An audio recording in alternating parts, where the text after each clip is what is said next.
Thanks for hopping on, books. It's time to go over your 2024 performance review, brought to you by Google Meet.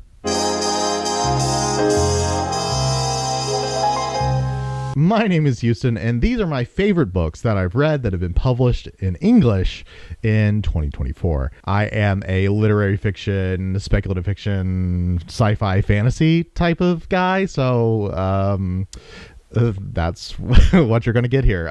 So hopefully there's something you like. Let's start off with my honorable mentions. We'll start off with The Other Valley by Scott Alexander Howard. This is a John Hughesy sci-fi romance set in a world where every town is neighbored by a town on its left, which is living the events of 10 years in the past, and a town on its right, which is living the events of 10 years in the future. So this book does have a lot of formula to it. Half of it is the kind of fun, heartwarming style of formula where it's familiar and you're excited about it.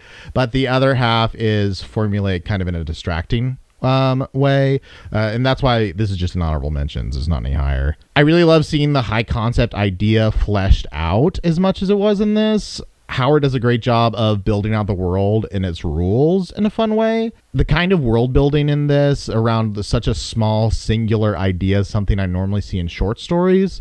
So it's really fun to see that in a longer form story that feels more human than it does just listing a bunch of rules of the world. My other honorable mention here is going to be Hum by Helen Phillips. So this is a sci-fi drama about this woman in the near future where we're reliant on robots. Kind of think of it as a way of, you know how like AIs, prompts and things like that are a part of everything in society now, like that, except for robots are all around. So she loses her job to one of these robots, and to get some money, she undergoes this experimental surgery to make her face unreadable by surveillance, and we kind of see the after effects of that. This is a really well thought out world, even if its themes are super on the nose. The last act of this really messed me up personally. Even though they're playing with all these on the nose themes, it just made me feel so bad. I had to take breaks while reading the last portions. Just made me feel kind of scared and sad. So for that experience alone, this book deserves a place on this list, even if I will never read it again. Okay, now past honorable mentions, let's get into the list. Here at number 4 is Parasol Against the Axe by Helen Oyeyemi. This is a magical realist kind of travel story about this woman who got accidentally invited to the bachelorette party of her ex-best friend. It's kind of a bachelorette weekend in Prague. There's this drama between everybody, and the relationships slowly get revealed. And it's all narrated by not the woman, but by the city of Prague. This book is incredibly fun. Magical realist is the big underlined bolded thing here. You see things like mole people. The main character carries around this book, which every time she opens it, it has a completely different story inside, and we get to read a mini story every few chapters. I felt very childlike reading this book. It's a gleeful read, I'd probably describe it. It's full of really fun fantasy elements mixed with these exciting human dynamics. My favorite book of all time period is The Master and Margarita, and this book gave me similar vibes. You know, it's literary, but it's cinematic, and it's really playful and has fun. So if that's something you're interested in, you definitely need to check out Parasol Against the Axe. Number 3 is Headshot by Rita Bullwinkle. Headshot's a visceral, long-form sports poem, basically, about a teenage girl's boxing tournament in Reno, where each chapter is the first-person POV of a different one of the fighters in the match. So the first chapter will be one of the girls' names, and you'll see the fight from their perspective. Then you'll move on to the next match, and you'll see it from a different fighter's perspective, etc., etc. The structure and poetic wording of the book really got me into the book, especially as the tournament goes on. You start to see characters you've been in the head of before from the perspective of other characters. And so it fleshes out this world in a really cool way because each chapter is so subjective to the character's experience. And the focus isn't so much on the play-by-play of the match itself, though that is a part of what's going on, but it's more about each character's headspace, kind of the way they navigate the world, the things they're thinking about. Whenever you go into a high-stakes situation, you're not necessarily just focusing on what's in front of you, especially as a teenager.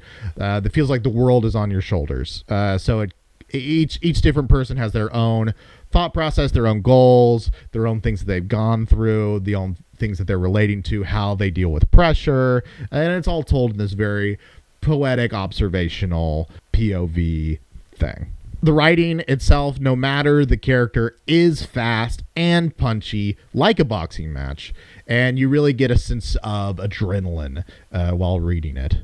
I personally read this like one fight at a time, like one each night, but you could really easily read this all in one go. It's a really quick and fun read. Now, some people might consider this a cheat because this book was originally published in 2018, but it got its English translation this year, so I'm gonna count it because I love the book so much. It's Living Things by Munir Hachemi, translated by Julia Sanchez. Like I said, Living Things was originally written in 2018 out of Madrid. It's the story of a trio of literary art school types who travel to the south of France to gain, quote, life experience via jobs as grape pickers for the summer. But when they get there, turns out those jobs have already been filled, so they are forced to go into factory farming jobs instead because they don't have the money to get back home. This book reminds me of the most fun parts of like French New Wave movies.